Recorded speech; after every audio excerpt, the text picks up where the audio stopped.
सभी मित्रों को नमस्ते। मित्रों, अपना टॉपिक चल रहा था राजस्थान के प्रमुख लोक देवता। तो मित्रों, आज की क्लास रहेगी प्रमुख लोक देवता गोगा जी से संबंधित, जहां से प्रतियोगी परीक्षा में 1 या 2 प्रश्न पूछे जाते हैं। तो मित्रों, गोगा जी चौहान, इनका जन्म अगर पूछे तो ददरेवा गांव चूरू, ददरेवा चूरू, भाद्रपद कृष्ण पक्ष की नवमी। किस माह में? तो भाद्रपद माह में। पक्ष पूछे तो कृष्ण पक्ष नवमी को इनका क्या होता है? जन्म होता है। इनके पिता की अगर हम बात करें तो जेवर सिंह चौहान थे। जेवर सिंह चौहान, यह भी ध्यान रखना, नागवंशीय, नागवंशीय,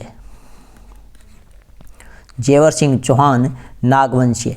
माता का नाम अगर हम बात करें तो बाछल, माता का नाम बाछल। इनका जो प्रतीक है मित्रों, वेरी वेरी इंपॉर्टेंट है, इनका प्रतीक पूछा जाता है, प्रतीक है इनका सर्प। नेक्स्ट अगर हम बात करें तो वेरी वेरी इंपॉर्टेंट है इनका वाद्य यंत्र। गोगा जी चौहान का प्रमुख वाद्य यंत्र है डेरू। यह आपसे पूछा जा सकता है कि डेरू किस लोक देवता का प्रमुख वाद्य यंत्र है? तो यह वाद्य यंत्र रहता किस लोक देवता का? गोगा जी चौहान का। इसके बाद में अगर हम बात करें तो यह वेरी वेरी इंपॉर्टेंट है उपनाम, गोगा जी चौहान के उपनाम। तो गोगा जी चौहान है, इनको कहा जाता है सांपों के देवता, नागराज, जाहर पीर, जाहर पीर, या इन्हीं को कहा जाता है जिंदा पीर, या तो जाहर पीर या फिर जिंदा पीर, ये ध्यान रखना। तो सांपों के देवता नागराज, जाहर पीर, जिंदा पीर, गोगा जी चौहान के क्या मिलते हैं? उपनाम। नेक्स्ट है मित्रों, वेरी वेरी इंपॉर्टेंट, इनकी शादी किसके साथ होती है? विवाह। तो यह विवाह होता है केमलदे के साथ, यह ध्यान रखना। केमलदे है मित्रों, पीछे हम बात कर चुके हैं, कोल्लूमंड फलोदी तहसील जोधपुर के जो मुख्य लोक देवता थे बाबूजी राठौड़, उनके बड़े भाई बुड्ढो जी, उनकी क्या रहती है? पुत्री। तो यह ध्यान रखना, बुड्ढो जी राठौड़ की क्या है? पुत्री है। गोगा जी चौहान की क्या है? पत्नी है केमलदे। देखिए मित्रों, केमलदे की जो शादी है, इससे पूर्व केमलदे को सर्प ने डस लिया। किसने? सर्प ने डस लिया, ये ध्यान रखना। तो गोगा जी ने क्या किया मित्रों? मंत्रों का उच्चारण शुरू किया, मंत्रों का उच्चारण शुरू किया, तभी नाग देवता, मंत्रों का उच्चारण शुरू किया तो सर्प है, सर्प को भस्म कर दिया और नाग देवता सवय प्रकट हुए, और नाग देवता सवय प्रकट हुए वह केमलदे का जहर निकाला, यह ध्यान रखना। इसी के कारण इनका नाम क्या पड़ा? नागराज। नाग देवता सवय प्रकट हुए और केमलदे का जहर निकाला, इसी के कारण इनका नाम पड़ा नागराज या सांपों के देवता, यह ध्यान रखना। नेक्स्ट अगर हम बात करें मित्रों, वेरी वेरी इंपॉर्टेंट है गोगा राखड़ी। तो यह गोगा राखड़ी क्या है? यह ध्यान रखना मित्रों, 8 गांठों वाला धागा है, 8 गांठों वाला धागा। और यह मित्रों 8 गांठों वाला धागा है, यह रक्षा सूत्र के रूप में मारवाड़ क्षेत्र में, मारवाड़ क्षेत्र में किसानों, मारवाड़ क्षेत्र में किसानों के द्वारा हल जोतते समय हल व हाली, हल व हाली दोनों के बांधा जाता है, यह ध्यान रखना। पूछा हुआ प्रश्न है कि मारवाड़ क्षेत्र में किसानों के द्वारा हल चलाते समय 8 गांठों वाला धागा रक्षा सूत्र के रूप में हल व हाली को बांधा जाता है, क्या कहलाता है? तो यह गोगा राखड़ी कहलाता है, यह ध्यान रखना, गोगा राखड़ी। तो गोगा राखड़ी मारवाड़ क्षेत्र में किसानों द्वारा हल चलाते समय 8 गांठों वाला धागा रक्षा सूत्र के रूप में हल व हाली को बांधा जाता है, इसे हमने क्या कहा? गोगा राखड़ी, यह ध्यान रखना। तो यहाँ से अगर मुख्य बात करें तो गोगा जी, इनका जन्म पूछा जा चुका है, ददरेवा चूरू, भाद्रपद कृष्ण नवमी। इनका प्रतीक भी पूछा गया है, और यह जो अपने वाद्य यंत्र है, गोगा जी का प्रमुख वाद्य यंत्र है, लगभग प्रतियोगी परीक्षा में पूछा जाता है डेरू। उपनाम की बात करें तो उपनाम भी पूछा, सांपों के देवता नागराज और जाहर पीर जिंदा पीर, जाहर पीर जिंदा पीर है। यह गोगा जी को किसने कहा था? महमूद गजनवी ने कहा था। किसने कहा था? जहार पीर या जिंदा पीर? महमूद गजनवी ने कहा था। महमूद गजनवी ने कहा था गोगा जी को जहार पीर या जिंदा पीर, ये ध्यान रखना।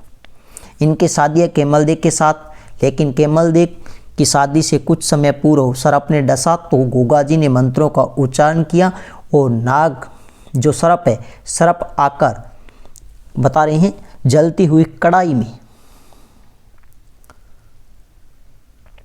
मरने लगा और यहाँ पर क्या हो जाता है? भस्म हो जाता है सर्प। इसीलिए नाग देवता सवय प्रकट हुए और केलम दे का जहर निकाला, तब से इनका नाम पड़ा नागराज। नेक्स्ट है गोगा राखड़ी। तो मारवाड़ क्षेत्र में किसानों के द्वारा हल चलाते समय 8 गांठों वाला धागा रक्षा सूत्र के रूप में हल बहाली को बांधा जाता है, जिसे किस नाम से जाना जाता है? गोगा राखड़ी के नाम से जाना जाता है। नेक्स्ट अगर हम बात करें, गोगा जी ने मुसलमानों के साथ युद्ध किया। गोगा जी ने मुसलमानों के साथ अगर आपसे पूछे कितनी बार युद्ध किया तो 11 बार युद्ध किया था, ये ध्यान रखना। गोगा जी ने मुसलमानों के साथ कितनी बार युद्ध किया? तो ध्यान रखना 11 बार युद्ध किया। लेकिन वेरी वेरी इंपॉर्टेंट है, कर्नल जेम्स टोड के अनुसार नौहर का युद्ध, नौहर तहसील हनुमानगढ़ जिले में है, गग्गा नदी के किनारे है। यहाँ पर युद्ध होता है कौन सा? नौहर का युद्ध। और ये युद्ध होता किन किन के मध्य है? तो ध्यान रखना गोगाजी चौहान व महमूद गजनवी के मध्य युद्ध होता है। कौन सा? नौहर का युद्ध, कर्नल जेम्स टोड के अनुसार। देखिए मित्रों, गोगाजी चौहान और महमूद गजनवी के मध्य युद्ध होता है कौन सा? नौहर का युद्ध, गग्गा नदी के किनारे हनुमानगढ़ जिले में। देखिए मित्रों, गोगाजी चौहान है, इनके 2 चचेरे भाई है, चचेरे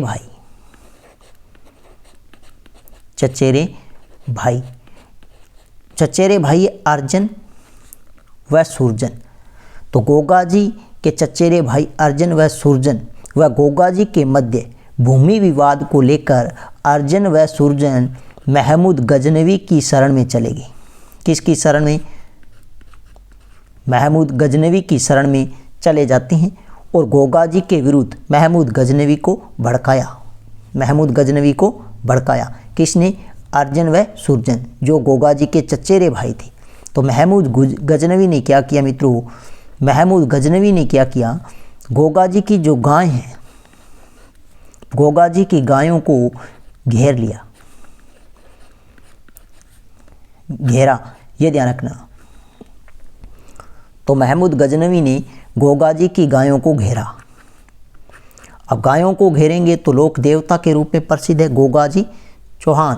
तो गोगाजी को गुस्सा आया और गोगाजी ने युद्ध के लिए तैयार हो गए। तो इस समय ध्यान रखना, गोगाजी के साथ में अगर हम बात करें, गोगाजी के साथ में इनके कितने पुत्र थे जो वीर गति को प्राप्त हुए?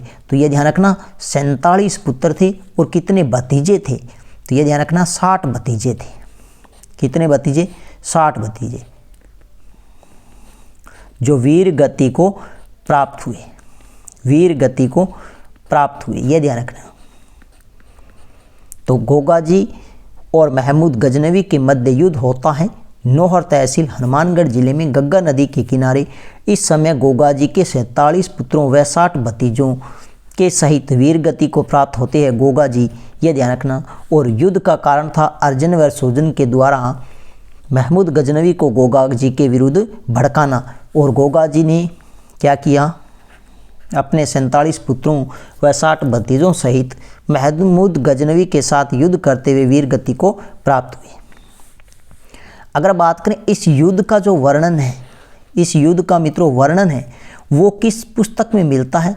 युद्ध का वर्णन तो गोगाजी रसावला नामक ग्रंथ है, इसमें इस युद्ध का क्या मिलता है मित्रों? वर्णन मिलता है गोगाजी रसावला। अगर आपसे पूछे गोगाजी रसावला है, इस ग्रंथ की रचना किसने की? तो ये ध्यान रखना मेह जी ने की थी। किसने? मेह जी ने इस ग्रंथ की क्या की? रचना की। गोगाजी रसावला नामक पुस्तक है, इसकी रचना मेह जी ने की थी। और इसमें गोगाजी व महमूद गजनवी के मध्य हुए युद्ध का वर्णन मिलता है। नेक्स्ट अगर बात करें मित्रों गोगा बापा, तो ये गोगा बापा क्या है? तो ध्यान रखना मित्रों, गोगा जी की जो नीली घोड़ी है, गोगा जी की नीली घोड़ी है, उसे क्या कहा जाता है? गोगा बापा, नीली घोड़ी। गोगा जी की नीली घोड़ी है जिसे गोगा बापा के नाम से जाना जाता है। लेकिन ध्यान रखना मित्रों, अगर पूछे घरों में गोगा जी के मिट्टी के घोड़ों की पूजा होती है। घरों में अगर पूजा की हम बात करें तो गोगा जी के मिट्टी के घोड़ों की पूजा होती है, ये ध्यान रख लेना। तो लेकिन वास्तव में रंग था, इनके पास घोड़ी थी, उसका रंग था नीला।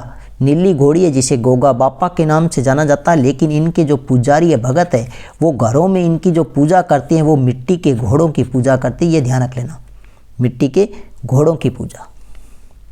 तो इसे क्या कहते हैं? नीली घोड़ी है गोगा बापा। नेक्स्ट मित्रों अगर बात करें तो वेरी वेरी इंपॉर्टेंट है, गोगा जी के प्रमुख मंदिर क्या रहते हैं? प्रमुख मंदिर। प्रमुख मंदिर में अगर सर्वप्रथम हम बात करें तो नंबर 1 पर है शीर्ष मेड़ी, या इसी को सिद्ध मेड़ी कहा जाता है। और यह कहाँ पर है? ददरेवा चूरू में है। और यहाँ पर मेला अगर हम बात करें तो भाद्र कृष्ण पक्ष की नवमी, बहुत ही आसान है। गोगा जी का जन्म हुआ ददरेवा चूरू भाद्रपद कृष्ण पक्ष की नवमी को। और यहाँ पर मित्रों ध्यान रखना, जो गोगा जी व महमूद गजनवी के साथ युद्ध हुआ, उस समय युद्ध में लड़ते हुए यहाँ पर ध्यान रखना गोगा जी का सिर गिरा था। यहाँ पर क्या गिरा था? सिर गिरा। और इसी के कारण इस स्थान का नाम पड़ा शीर्ष मेड़ी, या इसे कहते हैं सिद्ध मेड़ी। नेक्स्ट अगर हम बात करें तो यहाँ पर जो ददरेवा है, यहाँ पर एक ददरेवा तालाब है, ददरेवा तालाब है। और ददरेवा तालाब है, इसकी मुख्य विशेषता क्या रहती है मित्रों? तो ध्यान रखना, ददरेवा तालाब की मिट्टी का लेप से सर्पदंश के जहर को उतारने में किया जाता है। अगर इस मिट्टी का प्रयोग बात करें तो ध्यान रखना मित्रों, मिट्टी का लेप करने से सर्पदंश के जहर को उतारने में सहायता सिद्ध होती है या सहायता मिलती है, यह ध्यान रखना। अगर किसी को सर्प ने काट लिया है तो ददरेवा तालाब की जो मिट्टी है, इस मिट्टी का उस स्थान पर लेप करने से सर्पदंश का जो जहर है उसमें कम करने में किसकी मदद मिलती है? ये ध्यान रखना, उसमें मदद मिलती है, ये ध्यान रखना। तो इसी कहते हैं ददरेवा तालाब। नेक्स्ट अगर हम बात करें, वेरी वेरी इंपॉर्टेंट है, मंदिर है गोगा मेड़ी। बहुत बार परीक्षा में पूछा गया, गोगा मेड़ी या इसी को कहा जाता है धुर मेड़ी। तो यह कहाँ पर है? नौहर तहसील हनुमानगढ़, ये ध्यान रखना। गोगा मेड़ी, धुर मेड़ी, नौहर तहसील हनुमानगढ़। देखिए मित्रों, जो नौहर हनुमानगढ़ में गोगा जी व महमूद गजनवी के साथ युद्ध हुआ, उस समय इनका सिर गिरा था ददरेवा चूरू में। लेकिन इनका जो शरीर है मित्रों, जो इनका शरीर है या अपने कह सकते हैं धड़ है, तो वो धड़ कहाँ गिरा था? वो नौहर में जाकर गिरा था। और इसी के कारण इसका नाम पड़ा गोगा मेड़ी, या इसे कहा जाता है धुर मेड़ी, ये ध्यान रखना। बहुत बार प्रश्न पूछा गया है कि गोगा मेड़ी का निर्माण करवाया था फिरोज शाह तुगलक ने। गोगा मेड़ी का निर्माण पूछे तो फिरोज शाह तुगलक ने। और गोगा मेड़ी का जो पुनः निर्माण है या वर्तमान स्वरूप है, अगर आपसे पूछे तो महाराजा गंगा सिंह ने दिया। गोगा मेड़ी को वर्तमान स्वरूप बीकानेर के महाराजा गंगा सिंह ने दिया, ये ध्यान रखना। वेरी वेरी इंपॉर्टेंट है गोगा मेड़ी की बनावट। तो बनावट है मित्रों मकबरे नुमा। गोगा मेड़ी की बनावट कैसी है? मकबरे नुमा। यह भी कई बार प्रश्न पूछा गया है। गोगा मेड़ी का जो मुख्य प्रवेश द्वार है, मुख्य प्रवेश द्वार पर बिस्मिल्लाह नाम अंकित है, ये ध्यान रखना, बिस्मिल्लाह नाम अंकित है, ये ध्यान रखना। तो गोगा मेड़ी के मुख्य प्रवेश द्वार पर कौन सा नाम अंकित है? बिस्मिल्लाह नाम अंकित है, ये ध्यान रखना। जो गोगा मेड़ी यहाँ पर पुजारी की अगर हम बात करें तो ध्यान रखना मित्रों, यहाँ पर 2 प्रकार के पुजारी है। कितने प्रकार के है? 2 प्रकार के। एक तो आता है भाद्र माह में, भाद्र माह में पुजारी है वो है मित्रों हिंदू, ये ध्यान रखना। केवल और केवल भाद्र माह में गोगा मेड़ी की पुजारी की बात करें तो हिंदू है, अन्य 11 माह में अगर मुस्लिम पुजारी होते हैं यहाँ पर, तो भाद्रपद माह में हिंदू पुजारी व अन्य 11 माह में मुस्लिम पुजारी। ये ध्यान रखना, मुस्लिम पुजारी। और जो मुस्लिम पुजारी है इनको चायल के नाम से जाना जाता है। क्या कहलाते हैं ये मुस्लिम पुजारी? चायल कहलाते हैं। ये ध्यान रखना, मुस्लिम पुजारी क्या कहलाते हैं? चायल कहलाते हैं। और जो मित्रों ये गोगा मेड़ी है, इसके चारों ओर जो जंगल है, इसके चारों ओर जो जंगल है उसे पणिरोपण के नाम से जाना जाता है। इसके चारों ओर जंगल को पणिरोपण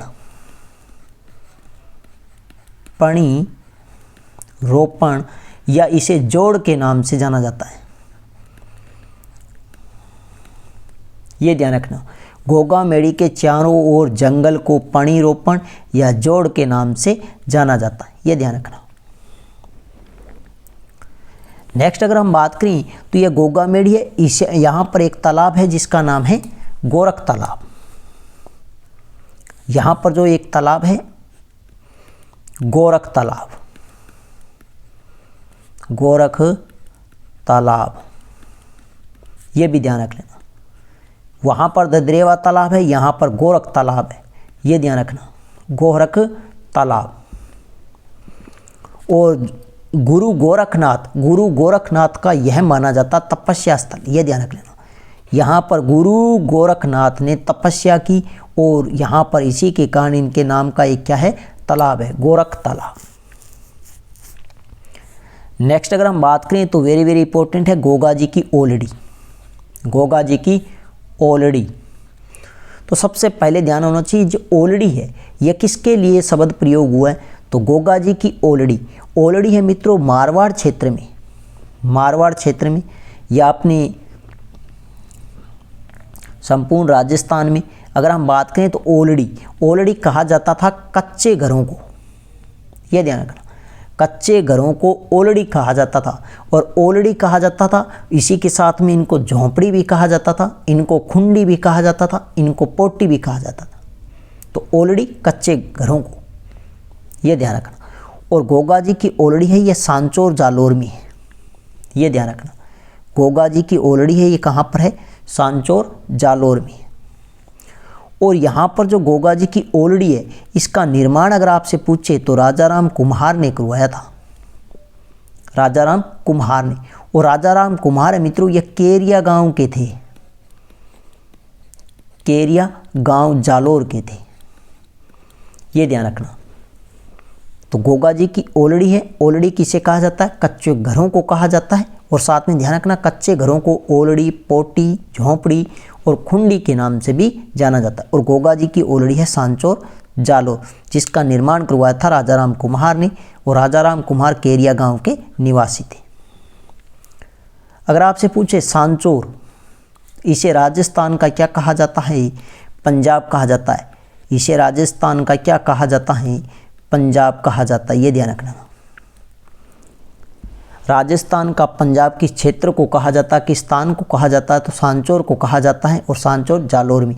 लेकिन जिले के संदर्भ में अगर राजस्थान का पंजाब पूछे, जिले के संदर्भ में राजस्थान का पंजाब पूछे तो श्री गंगानगर।